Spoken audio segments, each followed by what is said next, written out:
Good evening, everyone, and very warm welcome to this caregiver series. Uh, இங்க join பண்ணியிருக்க எல்லா பார்ட்டிசிபெண்ட்டுக்கும் join பண்ண எல்லாத்துக்கும் வணக்கம் and thank you for joining today. என் பேர் Aishwarya and I am a psychologist. நான் தான் இந்த செஷனை இன்னைக்கு உங்களுக்கு மாட்ரேட் பண்ண போகிறேன்.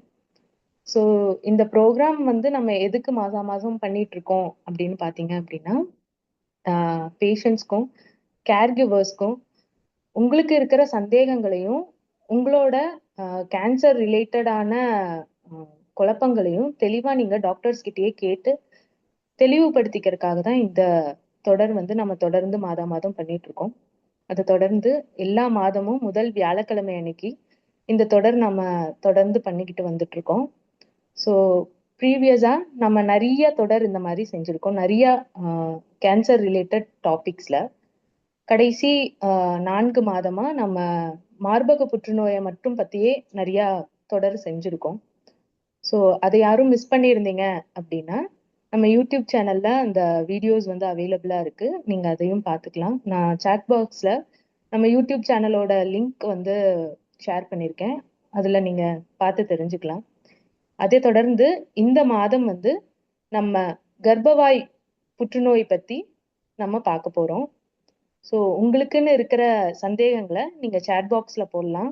கடைசியா அன்மியூட் பண்ணிட்டு டாக்டர் கிட்ட நீங்க டைரக்டாவே கேட்கலாம். இன்னைக்கு இந்த நிகழ்ச்சியை நம்மளுக்கு வந்து தெளிவா நம்மளோட சந்தேகங்களை தெளிவுபடுத்துறதுக்கு டாக்டர் சோஃபியா மேம் நம்ம கூட இருக்காங்க, senior consultant radiologist in Trichy. We welcome you ma'am. Thank you, Aishwarya, for this opportunity. Thank you, doctor, for joining us. So let's start our questions. So இப்போ ரீசண்டான ரிப்போர்ட்ல வந்துட்டு இந்தியாவில் எடுத்த கணக்கு எண்ணிக்கையில வந்து இந்த வருடம் மட்டும் 1,28,000 பேத்துக்கு கர்ப்பவாய் புற்றுநோய் அப்படிங்கிறது வந்திருக்கு அப்படிங்கிறது ரிப்போர்ட் பண்ணியிருக்காங்க. அதுலேயும் கிராமத்துல இருக்கிற பெண்களுக்கு 78% வந்து அதிகமான பாதிப்பு இருக்கிறதாவும் ரிப்போர்ட்ல சொல்லப்படுது. கர்ப்பவாய் புற்றுநோய் அப்படிங்கிறது என்ன மேம்? இது ஏன் கிராமத்துல இருக்கிற பெண்களுக்கு அதிகமா வருது? இந்த கருப்பை வாய் புற்றுநோய் அப்படிங்கிறது சிஏ சர்விக்ஸ் யூட்ரஸ் கருப்பையில வந்து பாத்தீங்கன்னா கருப்பையோட மெயின் பாடி மெயின் ஸ்ட்ரக்சர், இன்னொன்னு கீழே அதனுடைய வாய் பகுதி, அதுதான் சர்விக்ஸ்னு சொல்லப்படுது. அதுதான் அந்த கருப்பை வாய் புற்றுநோய். அங்க சிஏ சர்விக்ஸ்ங்கிறது தான் நம்ம வாய் புற்றுநோய்னு சொல்றோம். இது பாத்தீங்கன்னா ரூரல் ஏரியா, அதாவது வில்லேஜ் சைட்ல தான் அது ரொம்ப காமன். அர்பன் சைடு வந்துட்டோம் அப்படின்னா பெண்களுக்கு மத்தியில மார்பக புற்றுநோய் தான் ரொம்ப பரவலா இருக்கு. ஸோ ஏன் இது ரூரல் ஏரியால தான் இது ப்ரிடாமினண்டா இருக்கு அப்படின்னா, அவங்களுக்கான ஃபேக்டோரியல்ஸ் என்ன அப்படின்னு பார்த்தீங்கன்னா, early marriage, child marriage, multiple sexual partners, அதுக்கப்புறம் செக்ஷுவல் அவேர்னஸ், இதெல்லாம் இல்லாததுனால ரூரல் ஏரியால இது ரொம்ப காமனா இருக்கு. வேறஸ் அந்த அவேர்னஸ் எல்லாம் கொஞ்சம் ஜாஸ்தி இருக்கு. ரெண்டாவது, ஐடியல் ஏஜ் ஃபார் மேரேஜ் எல்லாம் அர்பன் ஏரியால ரொம்ப ஸ்ட்ரிக்டா ஃபாலோ பண்ணிக்கிறதுனால இந்த கருப்பை வாய் புற்றுநோய் வந்து 2வது நிலையில தான் அர்பன் ஏரியா, அதாவது நகரப்புற பகுதிகளில் பார்த்தீங்கன்னா மார்பக புற்றுநோய் ரொம்ப பரவலாகவும், கிராம பகுதிகளில் தான் இந்த கருப்பை வாய் புற்றுநோய் பரவலாகவும் பெண்களுக்கு மத்தியில இருக்கு. ஓகேங்க. எதனால இந்த கர்ப்பப்பை வாய் புற்றுநோய் வந்து பெரும்பாலும் பெண்களுக்கு வருது? மெயினா இதனோட காரணம் என்ன அப்படின்னு பாத்தீங்கன்னா, ஹியூமன் பாப்பிலோமா வைரஸ் அப்படிங்கிற ஒரு வைரஸ் கிருமியினாலதான் இந்த கருப்பை வாய் புற்றுநோய் வருது. இந்த வைரஸ் கிருமி கிட்டத்தட்ட 98%, 198% இந்த வைரஸ்னாலதான் இது வருதுங்கிறது நிரூபிக்கப்பட்டதுனாலதான் இதுக்கு தடுப்பூசியுமே நம்மளால தயார் பண்ண முடிஞ்சது. இப்ப மற்ற புற்றுநோய்களுக்கு இந்த மாதிரி வைரஸ் கிருமிகள் காரணியா இருக்கிறது இல்ல. பொதுவாவே பொதுமக்கள் கேட்கறது என்னன்னா, புற்றுநோய்க்கு தடுப்பூசி இல்லையா டாக்டர் அப்படின்னு கேட்பாங்க. ஸோ ஒரு 2 புற்றுநோய்க்கு மட்டும் அந்த மாதிரி நம்மளால தடுப்பூசி தயார் பண்ண முடிஞ்சது. காரணம் அதுக்கு இந்த வைரஸ் காரணி. மத்ததுக்கெல்லாம் வந்து மரபணு மாற்றங்கள், டிஎன்ஏ மியூட்டேஷன் அப்படிங்கிறதுனால அதனால நம்ம வேக்சின் தயாரிக்க முடியல. ஒண்ணு இந்த கருப்பை வாய் புற்றுநோய், இன்னொன்னு கல்லீரல் புற்றுநோய். ஹெப்படோசெல்லுலார் கார்சினோமான்னு சொல்லிட்டு அது காரணமா இருக்கிற இந்த ஹெப்படைட்டிஸ் வைரஸ்க்கு நம்ம வேக்சின் இருக்கு.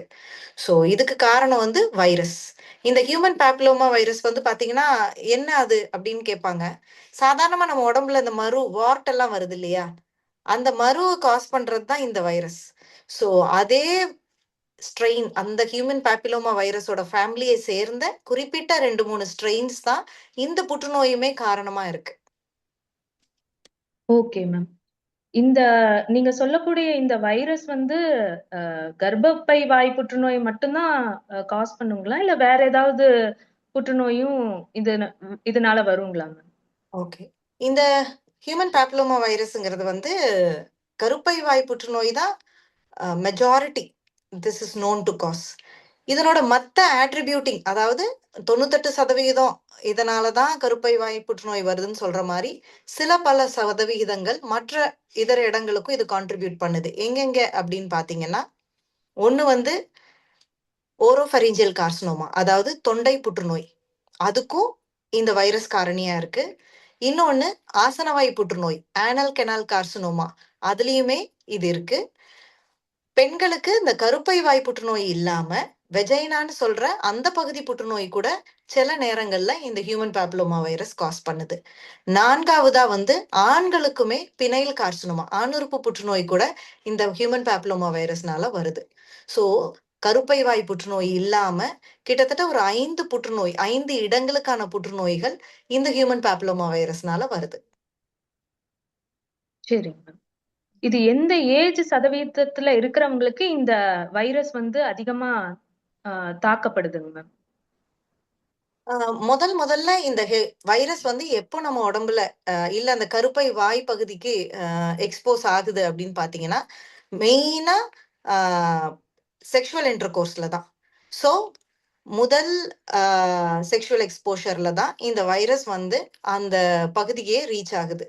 ஸோ அதுக்கு முன்னாடியான ஏஜ்லயே நம்ம வேக்சினேஷன், அந்த தடுப்பூசியை போட்டுக்கிட்டோம், இந்த வைரஸ்க்கு எக்ஸ்போஸ் ஆகிறதுக்கு முன்னாடியே போட்டுக்கிட்டோம்னா இந்த தடுப்பூசியோடைய ப்ரொடெக்ஷன் ரேட் ரொம்ப அதிகமா இருக்குது. ஸோ கிட்டத்தட்ட பாத்தீங்கன்னா 18, 20, 25 வயசு இந்த ஏஜ் குரூப்ல தான் 18 to 25 இயர்ஸ், 18ல இருந்து 25 வயசுக்குள்ள இந்த ஏஜ் குரூப்ல இருக்கிறவங்க இந்த வைரஸ்க்கு எக்ஸ்போஸ் ஆயிடுறாங்க. ஸோ எக்ஸ்போஸ் ஆன உடனே கேன்சர் வந்துருமா அப்படின்னா இல்ல, கிடையாது. வைரஸ் சாதாரணமா இட் டசன்ட் காஸ் கேன்சர். அது லாங் ட்ரானா, ரொம்ப நாட்களா, பல வருஷங்களா அங்க அந்த ஒவ்வொரு செல்லுக்குள்ள போயிட்டு செல்லுலார் சேஞ்சஸ், ரொம்ப மரபணு லெவல்ல போய் மாற்றங்களை உண்டு பண்றதுக்கு குறைஞ்சபட்சம் 10ல இருந்து 15 வருஷம் ஆகும். ஸோ வைரஸ்க்கு எக்ஸ்போஸ் ஆனதுல இருந்து 10 to 15 வருஷம் கழிச்சுதான் புற்றுநோய் உண்டாகிறதுக்கான ரிஸ்கே இருக்கு. ஸோ இப்போ ஒரு 25 வயசுல யாராவது எக்ஸ்போஸ் ஆகுறாங்கன்னா அவங்களுக்கு புற்றுநோய் உண்டாகிறதுக்கே 40 வயசு ஆயிடும். ஸோ இந்த இடைப்பட்ட பீரியட், லேட்டன்சி பீரியட் இருக்கு இல்லையா, இந்த 15 வருஷம், இதுதான் நம்ம அந்த ஸ்கிரீனிங்க்கு யூஸ் பண்ணிக்கிறோம். இதுல வந்து நம்ம ஸ்கிரீனிங்க்கு எல்லாரையும் உட்படுத்தும் போது இந்த செல்லுலார் லெவல்ல இந்த செல்லெல்லாம் எப்ப புற்றுநோயா மாற ஆரம்பிக்குதோ அதுக்கு முந்தைய நிலையிலேயே நம்ம கண்டுபிடிக்கிற அளவுக்கு நமக்கு டெக்னாலஜி வந்துருச்சு. ஸோ கேன்சர் வரணும்னு அவசியம் இல்லை, வர்றதுக்கு முன்னாடியே நம்ம கண்டுபிடிச்சுக்கலாம், அதுக்கான ட்ரீட்மெண்ட்டை நம்ம எடுத்துக்கலாம். Okay ma'am. இப்ப யாரெல்லாம் ரொம்ப அதிகமான ரிஸ்க்ல இருக்காங்க மேம்? இந்த கர்ப்பப்பை வாய் புற்றுநோயில யாரெல்லாம் அதிகமான ரிஸ்க்ல இருக்காங்க? ஹை ரிஸ்க் பாப்புலேஷன் அப்படின்னு பாத்தீங்கன்னா early marriage, young exposure first. So 18 வயசு இல்ல மைனர்லயே மேரேஜ் பண்ணிக்கிறாங்க. அதுக்கப்புறம் மல்டிபிள் செக்ஷுவல் பார்ட்னர்ஸ், ஒருத்தர் இல்லாம நம்ம பல பேருடைய உடல் உறவுகள், இந்த மாதிரியான ஹை ரிஸ்க் ஃபேக்டர்ஸ். அதுக்கப்புறம் வந்து இவங்களுக்கு இந்த புவர் ஹைஜீன் வந்து சில நேரங்கள்ல அது கேக்குறாங்க.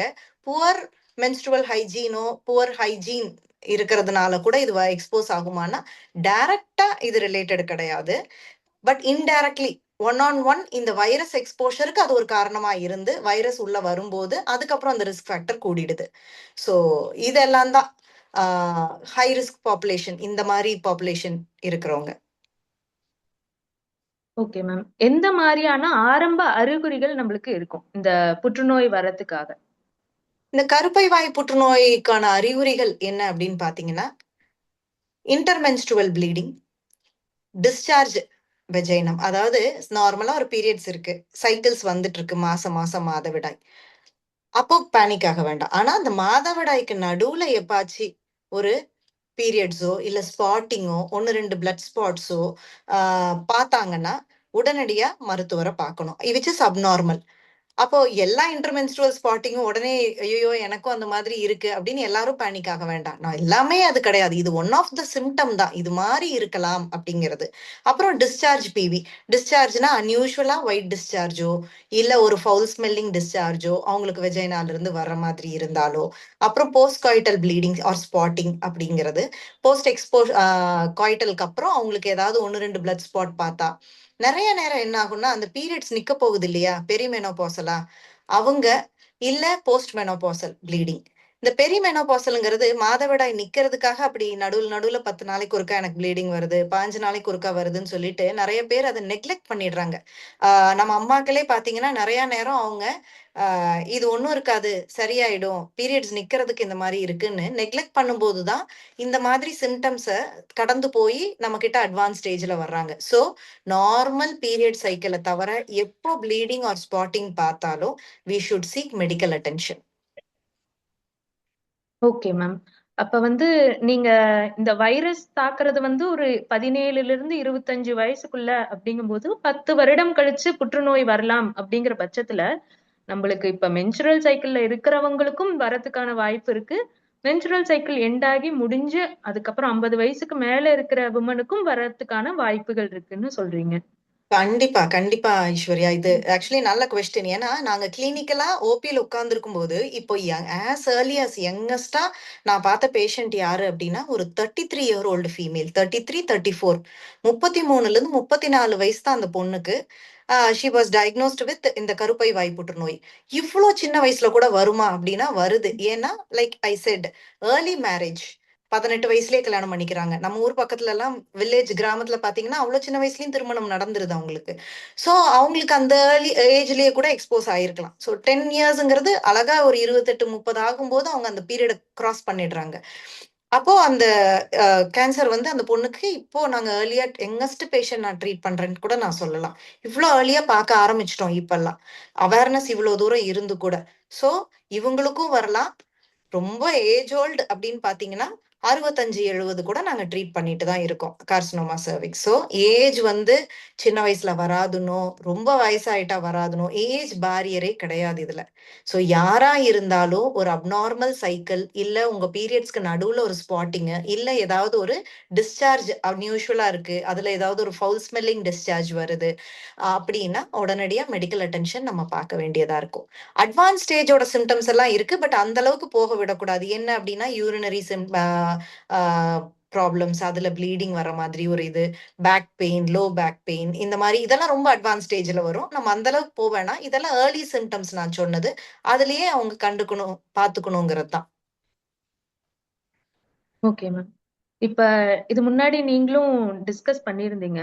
அதாவது வந்து இந்த மென்சுரல் சைக்கிள்ல இருக்கிறவங்களோ இல்ல அந்த இர்ரெகுலரா இருக்கிற டைம்ல, அதாவது மென்சுரல் சைக்கிள் முடியிற டைம்ல இருக்கிற செய்யும் சரி, அவங்க ரொம்ப அசால்ட்டா இருக்கிறது, அத வந்து கவனிக்காம இருக்கிறது, பெரும்பாலும் வந்து விமன் இத வெளிப்படையா வீட்ல ஆண்கள் கிட்ட யாரும் சொல்லாம இருக்கிறது நம்ம கேசஸ் நிறைய கவுன்சிலிங்ல நம்ம நிறைய பாக்குறோம் மேம். அது எப்படி நீங்க பாக்குறீங்க? எதனால நம்ம வந்து இது சர்விக்கல் கேன்சரும் அந்த நிக்கிற ஸ்டேஜ்ல இருக்கிறதையும் நம்ம எப்படி புரிஞ்சுக்கணும்? அதை எப்படி எடுத்துட்டு வெளியில இத வரணும் அப்படிங்கிறது உங்களோட ஆஹ் அனுபவத்துல இருந்து நீங்க ஷேர் பண்ணிக்கலாம் நினைக்கிறேன். ஓகே. இது அதுதான் ஒரு சோஷியல் ஸ்டிக்மா தான். ஃபர்ஸ்ட் வந்து பொதுவா ஏன் இவங்க எல்லாரும் அட்வான்ஸ் ஸ்டேஜ்ல நம்மகிட்ட வர்றாங்க, சீக்கிரமே பாத்துக்கலாம்ல அப்படின்னா அந்த அவேர்னஸ் இல்ல. அதுதான். இப்போ ஓரளவுக்கு எஜுகேட்டட் சிட்டி லெவல்ல இருக்கவங்க எல்லாம் ரெகுலரா ஒரு ஹெல்த் செக்அப் போய் பாத்துக்கிறாங்க. அப்பவே பேப்ஸ்மியர் எல்லாம் பண்றதுனால ஆரம்பத்திலேயே கண்டுபிடிச்சிடுறோம். ஸோ ஒன்று அந்த அவேர்னஸ் ஹெல்த்துக்கான அவேர்னஸும் இல்லாதது ஒரு காரணம். இன்னொன்று இந்த லேடிஸ்க்குள்ள ஒரு ஸ்டிக்மா என்னன்னா நம்மள அந்த மென்ஸ்ட்ருவேஷன் பீரியட் சம்பந்தமான பிரச்சனைகள் எதையுமே டக்குன்னு வெளியில டிஸ்கஸ் பண்ண மாட்டாங்க. அது பையனோடையோ இருக்கட்டும், பொண்ணோடையோ இருக்கட்டும், அவங்க வீட்டு மெம்பர்ஸா இருக்கட்டும், இல்ல கூட இருக்கிற ஃப்ரெண்ட்ஸோடயே கூட ஒரு லெவல் தாண்டினதுக்கு அப்புறம் தான் அது நமக்கு உண்மையிலேயே ரொம்ப ட்ரபிள் பண்ணதுக்கு அப்புறம் தான் போய் அதை டிஸ்கஸ் பண்ணணும்னே அவங்களுக்கு தோணுது. ஸோ ஏர்லியா டிஸ்கஸ் பண்ணிக்கணும், ஏதோ ஒரு அப்நார்மாலிட்டி இருக்கு, இதை உடனே போய் பார்க்கணும் அப்படிங்கிறது கிடையாது. ஏன்னா இதையெல்லாம் வந்து ஒரு இன்ஹிபிஷன், எல்லாருக்கும் ஒரு இன்ஹிபிஷன் இருக்கு. ஒரு கூச்சமா அது போய் டிஸ்கஸ் பண்ணணுங்கிற ஒரு அவேர்னஸ் இல்லாம அப்படியே கடந்து வந்துடுறாங்க. லைக் நான் சொன்ன மாதிரி இந்த பெரிமெனோபாசல் பீரியட்ஸ் நிற்கும் போது இதெல்லாம் நார்மல்னு அவங்களாவே அசியூம் பண்ணிக்கிறது. நிறைய விஷயங்கள் இல்ல இது பீரியட்ஸ் நிக்கிறதுக்காக வர சிம்டம்ஸ் போல அப்படின்னு நினைச்சுக்கிறது. அது மாதிரியான ஒரு தப்பான புரிதல். இதெல்லாம் தான் மெயினா அவங்க அட்வான்ஸ் ஸ்டேஜ்ல வர்றதுக்கு காரணம். இப்ப நீங்க கேட்டது வந்து பீரியட்ஸ் நிக்க போகுது, மெனோபாஸ் வர்றாங்க, இல்ல பெரிய மெனோபாஸ்ல இருக்காங்க, எது நார்மல்னு தெரிஞ்சுக்கிறது, எது அப்நார்மல்னு சொல்லுங்க மேடம் அப்படின்னு கேட்டீங்கன்னா, ஆக்சுவலா நான் சொன்னதே தான். உங்க சைக்கிள்ஸ் ரெகுலரா இருக்கணும். பெரிமெனோபாசல் பீரியட்ஸ் நிக்கவே போகுதுன்னா கூட டேஸ் ஆர் சைக்கிள் லைட்டா ப்ரொலாங் ஆகலாம், பட் ஏர்லி ஆகாது. Prolonged cycles okay. இன்னொன்னு ஃப்ளோ ரேட், அதாவது அளவான ஃப்ளோ வந்து குறையிறது நார்மல். ஸோ ஃப்ளோ குறையலாம், டேட்ஸ் ரொம்ப கொஞ்சம் டிலே ஆகலாம். இந்த ரெண்டை தவிர அடிக்கடி பீரியட்ஸ் வருது, 15 நாளைக்கு ஒருக்கா வருது, இல்ல இன்டர்மென்ஸ்ட்ரல் 2 சைக்கிளுக்கு நடுவில் ஸ்பாட்டிங் வருது, இது எல்லாமே அப்நார்மல் தான். ஸோ எனிதிங் பியாண்ட் நார்மல், உங்களோட ரெகுலர் சைக்கிள் ஃப்ளோ அதிகமானாலோ இல்ல ஃப்ளோக்கு நடுவுல உங்களுக்கு ஸ்பாட்டிங் வந்தாலோ இது எல்லாமே should be considered abnormal. Regular சைக்கிளை தவிர எதுவா இருந்தாலும் if you feel it is abnormal, டாக்டரை போய் கன்சல்ட் பண்றது தப்பில்லை. அது மாதிரி எல்லாமே கேன்சரும் கிடையாது. சில நேரம் ஃபைப்ராய்டு கட்டிலையுமே இந்த இர்ரெகுலர் பீரியட்ஸ் வரலாம், இன்டர்மென்ஸ்ட்ரல் ப்ளீடிங் வரலாம். பட் அது என்ன கட்டிங்கிறத நம்ம பார்த்துக்கணும். ஒரு சாதா கட்டி ஃபைப்ராய்டா இருந்தாலும் சரி, டியூபி சாதாரண ஒரு டிஸ்ஃபங்க்ஷனல் ப்ளீடிங்கா இருந்தாலும் சரி, கேன்சரா இருந்தாலும் சரி, இதெல்லாம் ஓவர்லாப்பிங் சிம்டம். கிட்டத்தட்ட சிம்டம்ஸ் பார்த்தீங்கன்னா ஒரே மாதிரி இருக்கும். நெக்லெக்ட் பண்ணக்கூடாது என்ன பொறுத்த வரைக்கும். ஸோ 10 பேர் போய் ஸ்கிரீன் பண்ற இடத்துல நமக்கு ஒரு ஆள் தான் கண்டுபிடிக்கிறோம்னா everybody's health is all the 10 people should take care. அது சாதாரண ஃபைப்ராய்டு கட்டியா இருந்தாலும் சரி, கேன்சரா இருந்தாலும் சரி. ஸோ இதுதான் சிம்டம்ஸ் டிஃபரன்ஷியேஷன். இதுதான். Anything apart from routine cycle periods நிக்க போகுதுன்னா கூட if you have a doubt go and seek the doctor's attention. Okay ma'am. இப்ப இத வந்து ஸ்கிரீன் பண்ண முடியும்னு சொல்லியிருந்தீங்க. இது எந்த மாதிரியான மெத்தட்ஸ் எல்லாம் இப்ப நம்ம கிட்ட இருக்குங்க மேம்? எந்தெந்த வகையில நம்ம இத வந்து கண்டறியலாம்? ஸ்கிரீனிங் அப்படின்னு பாத்தீங்கன்னா, இந்த கருப்பை வாய் புற்றுநோய்க்கு பேப்ஸ்மியர் தான் காமனா ரெக்கமெண்டட் ஸ்கிரீனிங் மெத்தடு. பேப்ஸ்மியர் அப்படிங்கிறது ஒரு சின்ன ஒரு பிரஷ் மூலமா கருப்பை வாய் பகுதியில மருத்துவர் வந்து ஒரு ஃபியூ மினிட்ஸ்ல அந்த ஒரு பிரஷ் போட்டு அங்க இருக்கிற செல்களை எடுத்து பரிசோதிக்கிறது. இது ஒரு சிம்பிளஸ்ட் வே. இந்த பேப்ஸ்மியர் டெஸ்ட் வந்து ஆல்மோஸ்ட் 25 வயசுல இருந்து 60 வயசு வரைக்குமான பெண்கள் எல்லாருமே செஞ்சுக்கலாம். எவ்வளவு ஃப்ரீக்வெண்டா செய்யணும் அப்படின்னா 3 வருஷத்துக்கு ஒரு முறை எடுத்தா போதும் பேப்ஸ்மியர். இது வந்து பிரஸ்ட் கேன்சர்ல பண்ற மேமோகிராம் வருஷம் வருஷம் பண்ணுங்கன்னு சொல்ற மாதிரி வருஷம் வருஷம் நம்ம பண்ணணுங்கிற அவசியமே கிடையாது. 3 வருஷங்களுக்கு ஒரு முறை நம்ம எடுத்துக்கிட்டா போதும். இதுல இப்போ இன்னொரு அடிஷ்னலா கவர்மெண்ட் ரெக்கமெண்டேஷன் என்ன சொல்றாங்கன்னா, சுகாதார நிறுவனம் ஒரு ஹெச்பிவி டிஎன்ஏ டெஸ்டிங்னு ஒண்ணு இருக்கு. பிளட்லயே பார்க்கலாம், இல்ல அந்த சைட்டாலஜிலையும் பார்க்கலாம். இந்த டிஎன்ஏ டெஸ்டிங் வந்து அதையும் சேர்த்து பேப்ஸ்மியரோட நம்ம எடுத்தோம்னா 5 வருஷத்துக்கு ஒரு முறை செக் பண்ணாவே போதும். ஸோ வருஷம் வருஷம் பார்க்கணும்னு கூட இல்லை. பேப்ஸ்மியருங்கிற ஒரு சாதாரண டெஸ்ட்டை 3 வருஷத்துக்கு ஒரு முறை நம்ம எடுத்துக்கிட்டா போதும். சரி, இந்த பேப்ஸ்மியர் எல்லா பக்கம் பண்றாங்களா அப்படின்னா, நம்ம பிரைவேட்லயும் வந்துருச்சு, அரசு மருத்துவமனையில கவர்மெண்ட்டுமே ஃப்ரீயா இதை பண்றாங்க, மெடிக்கல் காலேஜஸ் எல்லாத்துலயும். இல்ல நாங்க கிராமத்துல தானே இது காமன், அப்ப கிராமப்புற பெண்கள் என்ன பண்ணுவாங்க, பிரைவேட் ஹாஸ்பிட்டல் போகணுமா இல்ல அப்படின்னா கவர்மெண்ட் மெடிக்கல் காலேஜ் போகணுமா அப்படின்னு கேட்டீங்கன்னா, எங்கேயும் வேண்டாம். நம்ம ஆரம்ப சுகாதார நிலையம், பிரைமரி ஹெல்த் சென்டர், பிஹெச்சின்னு சொல்லி ஒவ்வொரு வில்லேஜுக்கும் ஒரு கவர்மெண்ட் செட்டப் இருக்கு. அங்கேயே வயா வில்லை அப்படின்னு சொல்லிட்டு ஒரு டெஸ்ட் பண்றாங்க. இது பேப்ஸ்மியரை விட இன்னும் கொஞ்சம் ஒரு பிரிலிமினரியான ஒரு பேசிக் டெஸ்ட் தான். பட் அப்நார்மாலிட்டியை ஈஸியா கண்டறியக்கூடிய அந்த டெஸ்ட்டுமே ஃப்ரீயாவே பண்றாங்க. ஸோ வில்லேஜ்ல இருக்கிறவங்க எல்லாம் ஒரு ஆரம்ப சுகாதார நிலையத்திலேயே வயாவில்லை டெஸ்ட்டை பண்ணிக்கலாம். இல்ல உங்களுக்கு அப்ரோச்சபிளா இருந்துச்சுன்னா எந்த ஒரு ஹாஸ்பிட்டல்லையுமே, அரசுலயோ தனியார்லயோ அந்த பேப்ஸ்மியரை நம்ம பண்ணிக்கலாம். ஸோ இதுதான் பேசிக் ஸ்கிரீனிங். இந்த பாஸ்மியர்லயும் வயாவில்லையும் அப்நார்மல்னா நம்ம அடுத்தது கால்போஸ்கோபி கைடட் பயாப்சின்னு சொல்லிட்டு அதெல்லாம் அடுத்த லெவல். ஸோ ஸ்கிரீனிங்க்கு இந்த 2 தான் மெயின். ஓகே. எந்த வயசுல நம்ம ஸ்கிரீனிங் பண்ண ஆரம்பிக்கலாம் மேம்? ஐடியலா நம்ம ஆஸ் ஏர்லி அந்த 25 வயசுல இருந்து ரெக்கமெண்டேஷன்ஸ் தான். 21ல இருந்தே ரெக்கமெண்ட் பண்றாங்க. பட் அட்லீஸ்ட் அந்த நம்மளுடைய செட்டப்க்கு இந்தியன் பாப்புலேஷனுக்கு என்ன சொல்றாங்கன்னா, முதல் டெலிவரி குழந்தை பிறக்குது இல்லையா, அந்த ஃபர்ஸ்ட் போஸ்ட்மார்ட்டம் செக்அப் போகும்போது அப்ப இருந்து recommendation starts. So age recommendation age மட்டும் கிரைட்டீரியா வச்சா 21ல இருந்து பண்ணணும். பட் 21லயே எல்லாருமே இப்போ அர்பன்லாம் நான் சொன்ன மாதிரி பிளாங்கெட் ஸ்டேட்மெண்ட்டா எல்லா 21 வயசுக்கும் நம்ம பாஸ்மியர் ஸ்டார்ட் பண்ணலாமான்னா தேவையில்லை. ஏன்னா post marriage or post coital தானே இது எக்ஸ்போஸ் ஆகுறாங்க. ஸோ ஒரு சிலருக்கு இப்பெல்லாம் லேட் மேரேஜஸும் ரொம்ப காமனா இருக்கிறதுனால நம்ம பிளாங்கெட்டா அந்த ஏஜை யூஸ் பண்றது இல்லை. So ideally after first child birth or 25 years of age whichever is early, postpartum first போஸ்ட்மார்ட்டம்ல இருந்து கூட நம்ம ஸ்கிரீனிங் ஸ்டார்ட் பண்ணிக்கலாம். Okay ma'am. இப்ப இதுக்கு தடுப்பூசி இருக்கிறதா சொன்னீங்க. இப்ப தடுப்பூசி அப்படிங்கிறது வந்து எந்த வயசுல இருந்து போட்டுக்கலாங்க மேம்? தடுப்பூசியோட ரெக்கமெண்டேஷன் வந்து 9 வயசுல இருந்து 14 வயசு. இதுதான் வந்து வேக்சினோட ஜெனரல் ரெக்கமெண்டேஷன். அப்போ 9 வயசு 14 வயசுங்கிறது எதுக்காகனா அதுதான் எல்லா கண்ட்ரியும் கவர் பண்ற மாதிரியான ஒரு ஏஜ் குரூப்பா இருக்கணும் அப்படின்னு சொல்லிட்டு ஈவன் அந்த மைனர் ஏஜ்லயே நம்ம வேக்சினேட் பண்ணிட்டோம்னா இது பிளாங்கெட்டா எல்லாருக்கும் கவர் ஆயிடும் அப்படிங்கறதா கான்செப்ட். பட் அகெயின் நான் சொல்றேன் 14ல நான் போடல, பட் காலேஜ் முடிச்சுட்டு இப்பதான் மேரேஜ் பண்ண போறாங்க அப்படின்னா even before marriage or before first sexual exposure any time is good time to get vaccinated. கல்யாணம் ஆகிறதுக்கு முன்னாடி எந்த வயசா இருந்தாலும் இல்ல ஃபர்ஸ்ட் செக்ஷுவல் எக்ஸ்போஷருக்கு முன்னாடி எந்த ஏஜா இருந்தாலுமே இது நமக்கு ரெக்கமெண்டட் தான் ஏஜ். கைட்லைன் வந்து 9ல இருந்து 14 வயசு. ஓகே. இதை எங்க போய் நாங்க போட்டுக்கலாங்க மேம்? வேக்சின் இப்போ எல்லா பக்கம் கிடைக்குதுங்க. ஆனா ரெடிலி அவைலபிளா இருக்காது. இந்த வேக்சினோட கோல்டு செயின் சிஸ்டம் இருக்கிறதுனால இப்ப நீங்க எனி ஆப்ஸ்டடிஷியன் கருப்பை பாக்குற டெலிவரி பாக்குற டாக்டர்ஸ் யாருனாலும் போயிட்டு அவங்க கிட்ட அப்ரோச் பண்ணி அப்பாயின்மெண்ட் ஃபிக்ஸ் பண்ணி அவங்க வேக்சின் அரேஞ்ச் பண்ணி தந்துருவாங்க. வேக்சின் வந்து 2 தடுப்பூசி இருக்கு, செர்வாரிக்ஸ் கார்டாசில்னு. ரெண்டுமே equally good, which ever available போட்டுக்கலாம். ஸோ டாக்டர்னு பாத்தீங்கன்னா ஓஜி டாக்டர் அந்த டெலிவரி பாக்குற அந்த ஸ்பெஷலிஸ்ட் அணுகி நீங்க வேக்சின்ஸ்க்கு ஃபிக்ஸ் பண்ணி போட்டுக்கலாம். Okay ma'am. ஐஸ்வர்யா ஒன்னே ஒன்னு சொல்லிக்கிறேன். வேக்சின் கேட்டோன்னே சொல்லணும், இதுக்கு 3 டோஸ் உண்டு. வேக்சின் இந்த தடுப்பூசி வந்து 1 டோஸ் பத்தாது, 3 டோஸ் உண்டு. ஸோ ஜீரோங்கிறது முதல் டோஸ் எடுத்துக்கிறதா 0. அதுல இருந்து 1 மந்த் கழிச்சு அடுத்த டோஸ் போடுவாங்க. 3வது டோஸ் வந்து 6 மந்த்ஸ் கழிச்சு. Okay ma'am. ஓகே. இப்ப இந்த தடுப்பூசி போடுறதுனால நம்மளால 100% வந்து இந்த நோயை தடுக்க முடியுமா மேம்? இந்த கேன்சர் வராம நம்மளால தடுக்க முடியுங்களா? 100%. அதுதான் அங்க கொஞ்சம் இப்ப நம்ம எப்பவுமே சொல்ற மாதிரிதான் நம்ம டெட்டால் போட்டு கை கழுவிட்டோம்னா 99.9% ப்ரொடெக்ஷன் அந்த மாதிரிதான். ஸோ 100ங்கிறது கிடையாது ஹோல்சம் அண்ட் ஃபுல் ப்ரூஃபா.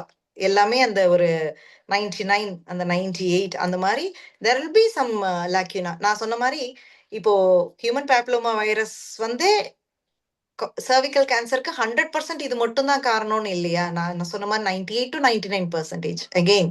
ஸோ மற்ற காரணம் 1% இருக்கிறதுனால இது போட்டுக்கிட்டா வராதுன்னு இல்லை, பட் இது போட்டுக்கிட்டா நமக்கு 90 to 93% ப்ரொடெக்ஷன் ரேட் இருக்கு. ஸோ முடிஞ்ச வரைக்கும் இதை எடுக்கிறது மூலமா we can able to protect 93 people out of 100 அப்படிங்கறதா கான்செப்ட் ப்ரொடெக்ஷன் ரேட். ஸோ அதனால போட்டுக்கணும். Okay ma'am. ஏன்னா இந்த ரிப்போர்ட் படியும் பாத்தீங்கன்னா 1,28,000 பேருங்க விமன் அப்படிங்கும்போது அது கணக்கு எண்ணிக்கை ரொம்ப அதிகமா இருக்கிறதா பாக்குறோம். அதனால அந்த ப்ரொடெக்ஷன் ரொம்ப இருக்குங்கும் போது அதை பயன்படுத்திக்கிறது நமக்கு நல்லது. கண்டிப்பா. ஏன்னா தடுப்பூசி வேக்சின் ஃபார் கேன்சர், கேன்சருக்கு தடுப்பூசி இல்லையா அப்படிங்கறதா நம்மளுடைய எல்லாருடைய ஒரு எதிர்பார்ப்பும், கேன்சர் இல்லாம பண்ண முடியாதான்னு. பட் அப்படி தடுப்பூசி இருக்கிற ஒரே கேன்சர் அப்படிங்கும்போது we have to take it. நம்ம எல்லாருமே ஒரு தடுப்பூசி தானே. இப்ப நம்ம சின்ன வயசுல எவ்வளவு போலியோ தடுப்பூசி போட்டுக்கிறோம் மத்தது, அது போல இந்த ஊசியை போட்டுட்டா ஒரு கேன்சர்ல இருந்தே ப்ரொடெக்ஷன் அப்படிங்கும்போது இட்ஸ் a blessing. எல்லாருமே அதை யோசிக்காம போட்டுக்கணுங்கிறது தான் கரெக்டான ஐடியல் ஏஜ். Ideal person. ஓகேங்க மேம். இப்ப நம்ம இந்த வைரஸ் பத்தி பேசும்போதுங்க மேம், இது வந்து இன்னும் சில கேன்சர், ஒரு 5 வகையான கேன்சர் நீங்க வந்து காஸ் பண்றது, இது ஒரு ரீசனா இருக்குன்னு சொன்னீங்க. அவங்களும் இத போட்டுக்கிட்டா இது அதுக்கும் தடுப்பு மருந்தா இருக்குமாங்க மேம்? கண்டிப்பா இட் இஸ் ஆஃபரிங் ப்ரொடெக்ஷன். ஆக்சுவலா இந்த வேக்சின் வந்து it doesn't only protect from கருப்பை வாய் புற்றுநோய்க்கு மட்டும் இது ப்ரொடெக்ஷன் நினைக்க வேண்டாம். இந்த ஒரு தடுப்பூசி நம்ம போடுறது மூலமா இந்த ஹியூமன் பேப்லோமா வைரஸ் எங்க என்னென்ன கேன்சர்ஸ் காஸ் பண்ணுதோ எல்லாத்துல இருந்து வி ஆர் கெட்டிங் ப்ரொடெக்டட். வேக்சினுங்கிறது உங்களுக்கு ரத்த ஓட்டத்திலேயே போய் it starts fighting from the blood level இல்லையா வேக்சினுங்கிறது. ஸோ அது ஓரோஃபெரிஞ்சல், அந்த தொண்டை புற்றுநோய் நான் சொன்னேன் இல்லையா, ஓரோஃபெரிஞ்சல் கேன்சர், தொண்டை புற்றுநோய், பினைல் கார்சினோமா ஆணுறுப்பு புற்றுநோய், ஆசனவாய் புற்றுநோய், CA anal canal, CA cervix and some percentage of CA vagina caused by இந்த வைரஸ் காரணமா இருக்க இந்த 5க்குமே இட் ஆஃபர்ஸ் ப்ரொடெக்ஷன். அதனாலதான் இது பெண்கள் மட்டும் போட்டுக்கணும்னு வேற ஒரு தப்பான ஒரு மித் இருக்கு. என்னன்னா கருப்பை வாய்ங்கிறது கர்ப்பப்பைங்கிறது பெண்ணுக்கு தானே, அவ பெண்ணுக்கு மட்டும்தான் இந்த வேக்சினா, அதுதான் இன்னொரு விஷயம். 2 பேருமே தே கெட் ப்ரொடெக்டட். ஆணும் சரி பெண்ணும் சரி. தொண்டை புற்றுநோய் ஆணுறுப்பு புற்றுநோய்க்கும் இது ப்ரொடெக்ஷன் கொடுக்கறதுனால இந்த வேக்சின் வந்து it is for both male and female. பெண்ணும் போட்டுக்கணும், ஆணும் போட்டுக்கலாம். 2 பேருக்கும் தான் ரெக்கமெண்டடு. சொல்ல போனா அரசாங்கம் வந்து இப்போ நம்ம நேஷனல் இம்யூனைசேஷன் ஷெட்யூல் இருக்கு இல்லையா, ஒரு குழந்தைன்னு பிறந்தா இத்தனை தடுப்பூசி நம்ம போட்டுக்கணும் இந்தந்த வயசுலன்னு ஒரு ஷெட்யூல் இருக்கிற மாதிரி ஷெட்யூலுக்குள்ளேயே இப்ப கொண்டு வர்றதுக்கு அரசாங்கம் has taken, government has taken a step. So கூடிய சீக்கிரத்துல பாத்தீங்கன்னா ப்ராப்ளி ஒரு ஓராண்டு ஈராண்டுல இந்த வேக்சின் கவர்மெண்டே போட வச்சிருவாங்க ஸ்கூல்ல. But that is for both boys and girls. ஓகேங்க மேம். இப்ப பெண்களுக்கு இந்த வயசுல இருந்து போட்டுக்கிற மாதிரி ஆண்களுக்கு எந்த வயசுல இருந்து சேம் போட்டுக்கலாம்? Same age group 9 to 14 for both boys and girls. அதே ஏஜ் குரூப் தான். ஓகேங்க மேம். இப்ப சில பேர் வந்து அந்த ஏஜ்ல இருந்து அதிகமான ஏஜ்ல இருப்பாங்க. சோ அவங்களுக்கும் இது இது பயனுள்ளதா போட்டுக்கலாம் இருக்குமா மேம்? போட்டுக்கலாம். பட் என்னன்னா இப்ப ஃபார் எக்ஸாம்பிள் ஒரு 25 வயசு கேர்ள், ஆல்ரெடி மேரீடு, ஆனா இன்னும் சைல்ட் பர்த் இல்ல, அந்த மாதிரி நான் போட்டுக்கலாமான்னு கேட்டு வருவாங்க. போட்டுக்கலாம். நவடேஸ் என்ன ரெக்கமெண்டேஷன் சொல்லுதுன்னா, நான் சொன்ன அந்த கரெக்டான அந்த வயசு குறிப்பிட்ட வயசுல நம்ம போட்டுக்கும் போது நமக்கு ஒரு ப்ரொடெக்ஷன் ரேட் கிடைக்குதுன்னு சொன்னேன்ல, ஹையர் பர்சன்டேஜ் 90%, 93 சொல்ற மாதிரி இந்த பர்டிகுலர் அந்த ஏஜ் ஆக ஆக ஆக நம்ம ஆல்ரெடி வைரஸ்க்கு எக்ஸ்போஸ் ஆயிருப்போம். ஆயிருந்தா கூட இந்த வேக்சின் வந்து it offer some percentage of protection. So அந்த நம்மளுடைய அந்த வேக்சினோடைய ப்ரொடக்டிவிட்டி ரேட் வந்து நமக்கு குறையத்தான் செய்யும். பட் ஸ்டில் இட் இஸ் எஃபெக்டிவ்னு சொல்லி vaccine company has advocated. So we are recommending it. யாருனாலும் போட்டுக்கலாம், ஈவன் தி அடல்ட் ஏஜ் குரூப்ல இருக்கிறவங்களும். பட் ப்ரொடெக்ஷன் ரேட் கம்மி. வேக்சின் எடுத்துக்கிட்டாலும் அவங்களும் அந்த ஸ்கிரீனிங் ப்ரோட்டோகால்லே இருக்கணும். நான் வேக்சின் எடுத்துட்டேன், நான் அதனால பேப்ஸ்மியர் பண்ணலைன்னு மட்டும் சொல்லவே கூடாது. வேக்சின் போட்டவங்களும் பேப்ஸ்மியரை 3 வருஷத்துக்கு ஒருக்கா எடுத்துதான் ஆகணும். Okay ma'am. இப்ப ஹைஜீன் எந்த அளவுக்கு முக்கியம் மேம் இந்த கர்ப்பப்பை புற்றுநோய் சம்பந்தமா? ஹைஜீன் முக்கியம். பட் லைக் நான் சொன்ன மாதிரி ஹைஜீன் டைரக்டா கேன்சருக்கு ஒரு காரணம் கிடையாது. It's not attributing to this only the virus. வைரஸ்க்கு ஹைஜீன் காரணமா அப்படின்னா அதுவுமே டைரக்ட் கோரிலேஷன் கொண்டு வர்றதில்லை. எங்கேயுமே evidences are not suggesting. But still personal hygiene is equally important. So அது வந்து விமன் வந்து பர்சனல் ஹைஜீனை வந்து மென்ஸ்ட்ருவல் ஹைஜீனையும் பார்த்துக்க வேண்டியதுதான்.